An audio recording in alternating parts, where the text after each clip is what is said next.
നമസ്കാരം. കഴിഞ്ഞതായിരിക്കുന്ന ആളുകളിൽ എൻ്റെ വീഡിയോ കണ്ടവർക്കും അതിലേക്ക് ലൈക്ക് നൽകി എന്നെ പ്രോത്സാഹിപ്പിച്ചവർക്കൊക്കെ വളരെ നന്ദിയുണ്ട്. ഇന്ന് ഞാൻ നിങ്ങളുമായിട്ട് പങ്കുവയ്ക്കുവാൻ ആഗ്രഹിക്കുന്ന വിഷയം ആരോഗ്യം എന്നുള്ളതാണ്. മനുഷ്യ ജീവിതത്തിൽ വളരെ അത്യന്താപേക്ഷിതമായിരിക്കുന്ന ഒരു വസ്തുതയാണ് ആരോഗ്യം എന്നുള്ളത്. നമ്മൾ ഈ കാലഘട്ടങ്ങളിൽ നമ്മൾ ചിന്തിക്കുമ്പോൾ വളരെ അധ്വാനിച്ചു പ്രയാസപ്പെട്ടു പണം നമ്മൾ നേടും. എന്നാൽ ഈ നേടുന്ന പണമൊക്കെ തന്നെ നമ്മുടേതായിരിക്കുന്ന ആരോഗ്യത്തിന് ചെലവഴിച്ച് അത് നഷ്ടപ്പെട്ടു പോകുന്നതായിരിക്കുന്ന ഒരു പശ്ചാത്തലത്തിലാണ് ഇപ്പോഴും നമ്മൾ ജീവിക്കുന്നത്. അപ്പോഴ് ഈ കാലഘട്ടങ്ങളിൽ നമ്മൾ ചിന്തിക്കുന്ന സന്ദർഭത്തിൽ മറ്റെല്ലാ സ്റ്റേറ്റിൽ ഉള്ളവരെക്കാൾ കേരളത്തിലുള്ളവര് രോഗികളാണ്. അതിൻ്റെതായിരിക്കുന്ന കാരണം മുൻപുള്ളതായിരിക്കുന്ന വീഡിയോയിൽ ഞാൻ പറഞ്ഞിരുന്നു. ആ ഭാഗത്തേക്ക് ഞാൻ വീണ്ടും കടക്കുന്നില്ല. അപ്പൊ നമുക്ക് ആരോഗ്യം നേടിയെടുക്കണമെങ്കിൽ നാം ചില കാര്യങ്ങൾ ചെയ്യേണ്ടതായിട്ടുണ്ട്. അപ്പോൾ ആരോഗ്യം നമ്മളതായിരിക്കുന്ന ശരീരത്തിൽ നിന്ന് നഷ്ടപ്പെട്ടു പോകുന്നതിന്റെ കാരണം രോഗങ്ങൾ മുഖേനയാണ്.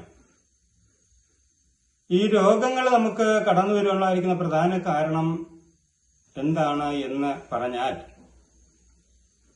അത് വിഷത്തിൻ്റെതായിരിക്കുന്ന അംശങ്ങൾ അടങ്ങിയ ഭക്ഷണം നാം കഴിക്കുന്നത് കൊണ്ടാണ്. എന്നാൽ നമ്മുടെ അയൽ സംസ്ഥാനമായിരിക്കുന്ന തമിഴ്നാട്ടിൽ നിന്നുള്ളതായിരിക്കുന്ന ധാന്യങ്ങളാണ് നമ്മൾ ഉപയോഗിക്കുന്നത്. അത് ഉപയോഗിക്കുന്നിടത്തോളം നമുക്ക് വിഷത്തിൻ്റെതായിരിക്കുന്ന അംശങ്ങൾ അടങ്ങിയ ഭക്ഷണമേ നമുക്ക് ലഭിക്കുകയുള്ളൂ. എന്നാൽ ഈ ഭക്ഷണം നമ്മൾ കഴിക്കുകയൊക്കെ ചെയ്യുന്ന സാഹചര്യത്തിൽ നമ്മുടെ ആരോഗ്യം നഷ്ടപ്പെട്ടു പോവുകയാണ്. എന്നാൽ നമുക്ക് ചില ജീവിതചര്യയിൽ കൂടെ ചില കാര്യങ്ങളൊക്കെ ചെയ്യുകയാണ് എങ്കിൽ നമുക്ക് ആരോഗ്യം നഷ്ടപ്പെട്ടു പോകാതെ ആരോഗ്യം നമുക്ക് സൂക്ഷിക്കുവാനായി ഇടയായിത്തീരും.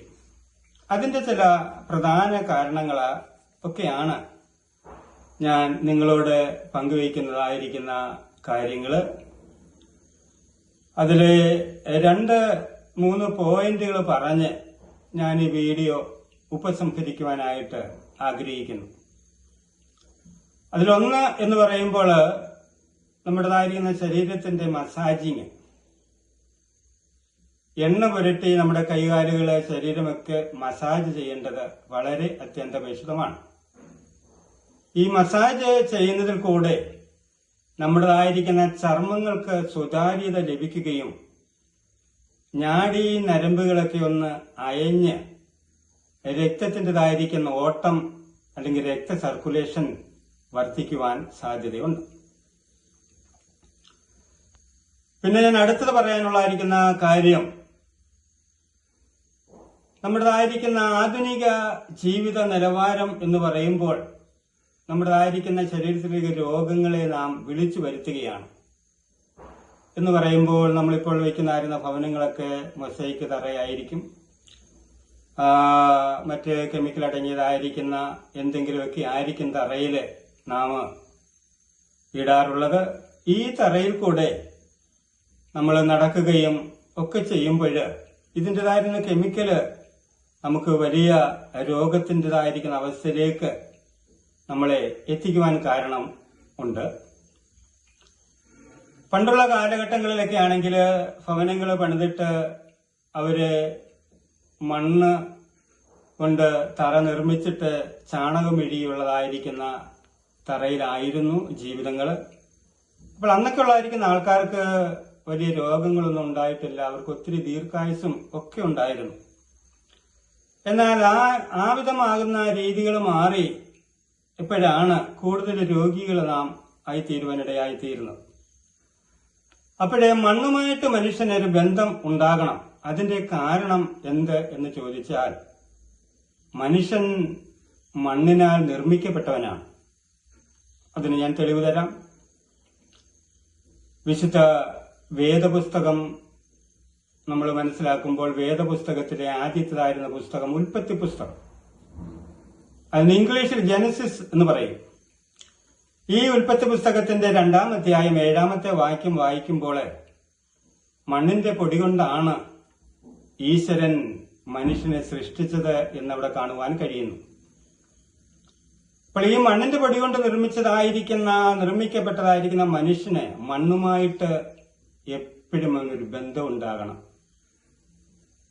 അപ്പോൾ അത് ഒത്തിരി നന്മയിലേക്ക് മനുഷ്യനെ വഴി നടത്തും. അപ്പോൾ മണ്ണുമായിട്ടൊരു ബന്ധമുണ്ടാകുവാൻ എന്താണ് നാം ചെയ്യേണ്ടത്? നമ്മുടേതായിരുന്ന പാദം മണ്ണിൽ ചവിട്ടുകയും ചരല്, മണ്ണ് ഇങ്ങനെയൊക്കെയുള്ളതായിരുന്ന പ്രതലത്തിൽ ചെരുപ്പില്ലാതെ നമ്മുടേതായിരുന്ന പാദങ്ങളെ ചവിട്ടി നടക്കേണ്ടത് ആവശ്യമാണ്. അത് എന്തിനെന്ന് ചോദിച്ചു കഴിഞ്ഞാൽ, മനുഷ്യ ശരീരത്തിലെ സകല നാഡി നരമ്പുകളുടേതായിരിക്കുന്ന എൻഡിങ് കൈയുടെയും കാലിന്റെയും വെള്ളയ്ക്കാണ്. എന്നാൽ കൈയുടേതായിരിക്കുന്ന നാഡീ നരമ്പുകൾക്ക് അതിന് വ്യായാമം ലഭിക്കുന്നുണ്ട്, നാം ജോലി ചെയ്യുകയും ഒക്കെ ചെയ്യുന്നുകൊണ്ട്.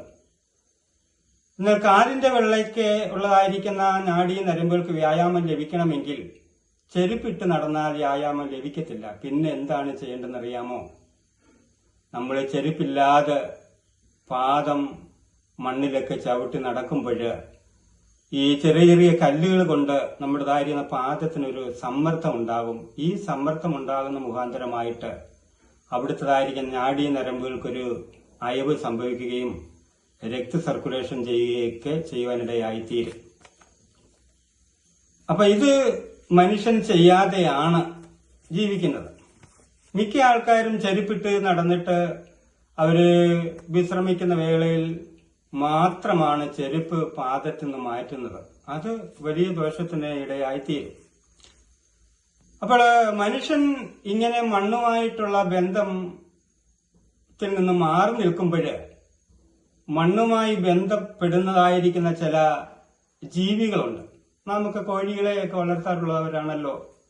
നിങ്ങളൊരു പക്ഷേ കണ്ടിട്ടുണ്ടായിരിക്കും. കോഴികള് പൂഴിമണ്ണിൽ കിടന്നിട്ട് അതിൻ്റെതായിരിക്കുന്ന കൈയുടെയും കാലും കൊണ്ടൊക്കെ ചെറുകൊണ്ടൊക്കെ മണ്ണ് ചിതറിച്ച് അത് ആ തൂവലിനിടയിലേക്ക് കയറ്റാറുണ്ട്.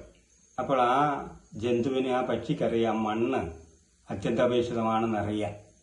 അപ്പോൾ ആ ജീവിക്ക് മണ്ണ് നല്ലതാണെന്നറിയാം. പക്ഷെങ്കിൽ സദൃശ ജീവിയുള്ളതായിരിക്കുന്ന മനുഷ്യൻ മണ്ണുമായിട്ടുള്ളതായിരുന്ന ബന്ധത്തിൽ നിന്ന് അന്യപ്പെട്ടു പോവുകയാണ്.